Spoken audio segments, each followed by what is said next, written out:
Hey, my friend, how are you doing? How is life treating you? How are your popcorns getting ready for Super Bowl? Is it Super Bowl Sunday? I'm not keeping up.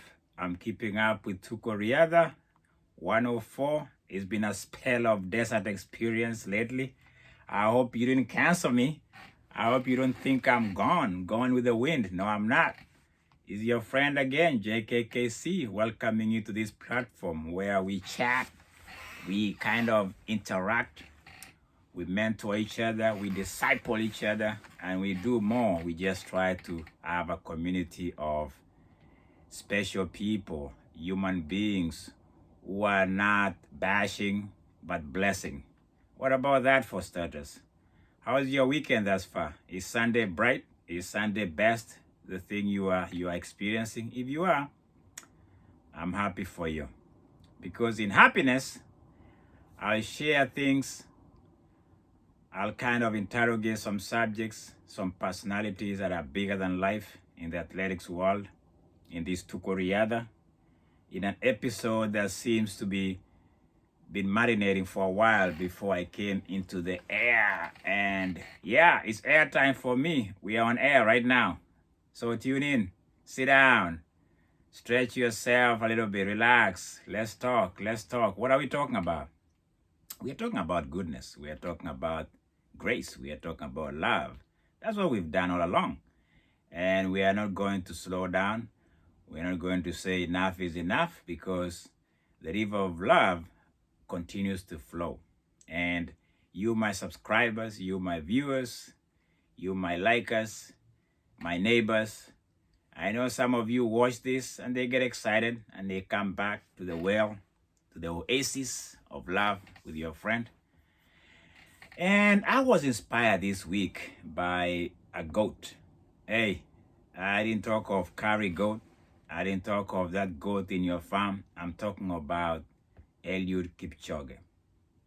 Some of the statements I've made about this legend, this great runner, human being, philanthropist, mentor, man above man and women, is that it's bigger than what I thought.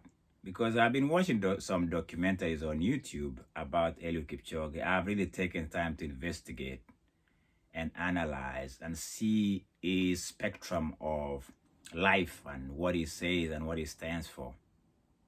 And what strikes me odd is that I don't think I really understood Eliud Kipchoge until I listened to a speech he gave in Oxford University in London, where he had an audience of about 150, 200 students, faculty, and professors. And Eliud Kipchoge went on stage and took the mic. And the first thing he said is that, I'm nervous. Of course he'll be nervous. But when he spoke, when he captured the audience, when he started talking about life, running, training, all those things that he spoke about, he mentioned 7 things that he went into detail, not philosophically, which he did at a certain point. But when Eliud Kipchoge spoke, and by the way, let me give you a perspective that I'll continue appreciating people, is I think these podcasts, these channels, these platforms that have come of age, like mine here, is that there's a revelation. We start to know people in depth and width and height. There's an opening that we didn't know. Because I think back in the days, I remember you read about newspaper, maybe a small section about somebody. But these days, there's a little bit of an openness to how people speak. And so when Eliud Kipchoge spoke, by the way, if you didn't know this, I didn't know Eliud Kipchoge was raised by a single parent in the mother, who had to hustle with local brew, illicit drinks that she had to sell. I suspect it could have been Busa, it could have been Changa. I'm just using the local names that they use on those products, to raise 4 siblings, take them through school, buy them uniform. I didn't hear much about father, so I don't know. I'm just saying what I heard from him. To hear how the mother raised children with those kind of meager form of income. And to see Kipchoge on this side of history, on this side of his life, speak to it. He didn't say much about it, but he slightly mentioned that, about how he grew up. Apparently, he says I can hear in his voice that there was nothing, but he has something. And the reason why I see too how he's grounded, how he's a humble human being is astonishing. I think this is the one thing in the speech in Oxford that struck me, that he had a spell on the audience. I could see, I think Bedford, the organizer of London Marathon, was hosting him there. I think he was promoting himself before the race, and he was giving speeches in different campuses. Can you imagine this guy, the highest form of education he had was Form 4, which is, what do you call that here? Form 4 is that he didn't go to college. And he has, I think over the years, he has self-educated. He has found a way of learning things. He's an avid reader of books. And you can see it. And I personally, the last time I can confess I saw Eliud Kipchoge just close by was in Eugene in 1998. He was just a young runner, upcoming. And I just remember him, he was warming up on the track, and I said, hey, you're Muno Kipchoge, something like that. We were trying to get his attention. But to see this guy speak to me in Oxford and speak to this audience, to the not just Oxford, to the larger audience in the world, so to speak, was astounding. And I believe personally that Kipchoge has gone to another realm. He's not talking about marathon anymore. He's not talking about how do you do these things anymore. He talks about his discipline. I'll quote what he says that stuck with me. That disciplined mind is a free mind. Maybe I'm paraphrasing it, but that is very philosophical and yet very true. And I think it has even spirituality component to it. When you think about it, it talks about a disciplined mind is a free mind. Stay with that for a second. Think about it. What does that mean? And this is a guy whom, if you look at his platforms or his speeches, he always goes back to that. And I can see him growing up disciplined. I can see him growing up, to train for marathon, to be the first human being to ever break 2 hours, even though it wasn't recognized in marathon. And yet people back in the days, even I remember people saying, oh, no human being will ever break 4 minutes in the mile. And then Roger Bannister, the UK guy or Scottish runner, broke it, and it was big news. I remember back in the days where people, oh, no human being will ever run under 13 minutes in 5,000. It's 12:35 right now. I think barriers are always there. We always have to go beyond that. But let me go back to Eliud and what he talks about, the capacity within and the potential within the human realm to do certain things. When Eliud was talking about how when he trains for perfection. When the coach, whom I say inspired him, is interesting. I'm going back and forth about his life. And if you follow me, you realize that this guy is bigger than what we are seeing. He said growing up, he envied a neighbor who was a runner. He could see him running every now and then. And lo and behold, he inspired him, got him going. And this same guy who inspired him was a neighbor is his present coach, Patrick Sang. And over the years, they've developed this brotherhood and this mentorship, this coach-runner relationship. And that's why Eliud is who he is. It started organically. It started by just looking at the neighbor and trying to emulate and trying to be like him. And the same neighbor now is his coach, Patrick Sang. To me, when I listen to Eliud Kipchoge, I continue saying, man, he should just retire at the height of his career. He's 40 years old. And I keep saying, Eliud, man, just talk to me, but don't talk to me when you are dropping all the races. I forgot that this guy is not just running anymore. He's doing something bigger than life. Um, he has a library. He has created an ecosystem of inspiration, mentorship, and to me, I'm only talking about this. You can watch this on YouTube. I don't want to repeat what people have already watched. I think I was touched. I was almost feeling I was watching somebody who was going to another sphere of life. A man whom some of us will say, oh man, look at his accent, look at his vocabulary deficiency or lack of.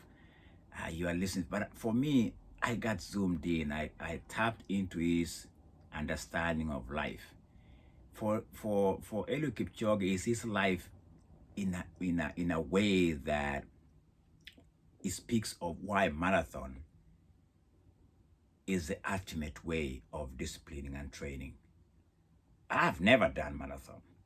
The training regiment, the training package, the training ingredients that go into marathon to run world record pace, to be the guy who ran under 2 hours in marathon in Eliud Kipchoge, to have that discipline, to do that day in, day night, and day in and day night.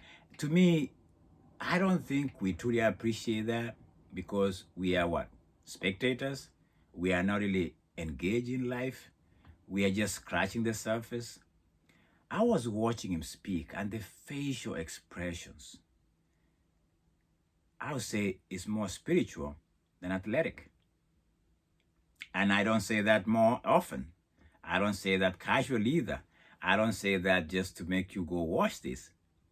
I was stunned. I was in awe to see a simple man who grew up in some Rift Valley village with a single mother or a single parent, and who has created